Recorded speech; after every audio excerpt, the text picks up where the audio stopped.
23日目、お隣まで響く大きな音がしました。驚いて戸を開けると、食器や本が散らかされ、まるでパーティーの後のよう。天井が下がっているので、刀でつつくとスーッと元に戻りました。夜、天井にできた大きな蜂の巣がカニのように泡をブクブク。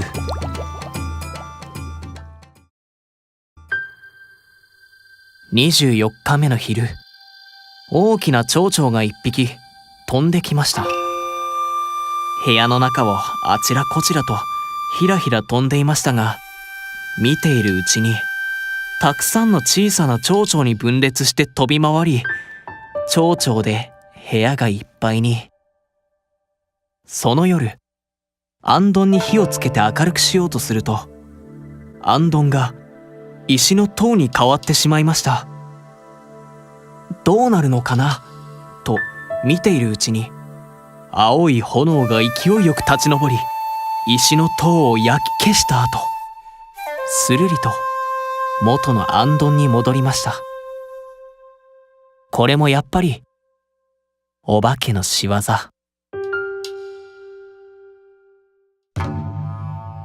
25日目の夜、庭に降りるとべちゃり。平太郎が足で踏んだのは、目をまん丸にしてブーンと音を出すお化けでした。お化けはブヨブヨでひんやりとして、あまりの気持ち悪さに平太郎はへっちゃらではいられません。とうとう一晩中足の裏が気持ち悪いままでした。26日目の夜、床下からドーンと音がして、女の首が飛んできました。青白い顔は血を流し、ニヤニヤしながら鳥のように飛び回り、平太郎の体を撫で回します。捕まえようとするとするりと消え、また現れて撫でるので、平太郎は我慢して眠りました。27日目の昼、部屋がだんだん暗くなり、ついには真っ暗闇に。すぐに明るくなり、今度はピカピカと輝きます。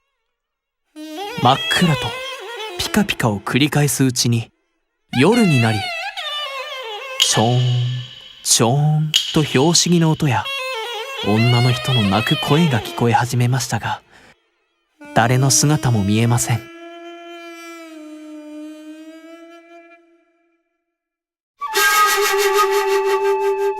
28日目の夜、尺八の音が聞こえ、虚無僧と呼ばれる笠をかぶったお坊さんがふわふわと浮きながら部屋に入ってきました。次から次へと同じ姿の虚無僧がわらわらと平太郎のそばにやってきて、部屋が虚無僧でいっぱいに。朝には消えてしまいました。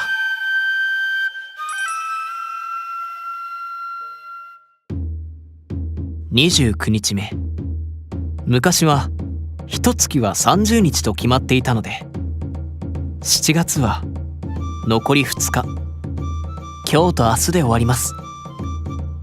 まだまだお化けはやってくるのかなと平太郎が考えていると、今日は特に何も起こらず、生ぬるい風がゾワーッと吹き、蛍のような光が現れて消えました。7月最後の日、とても格好の良い40歳くらいの男がきちんとした服を着て、ごめんくださいと挨拶して入ってきました。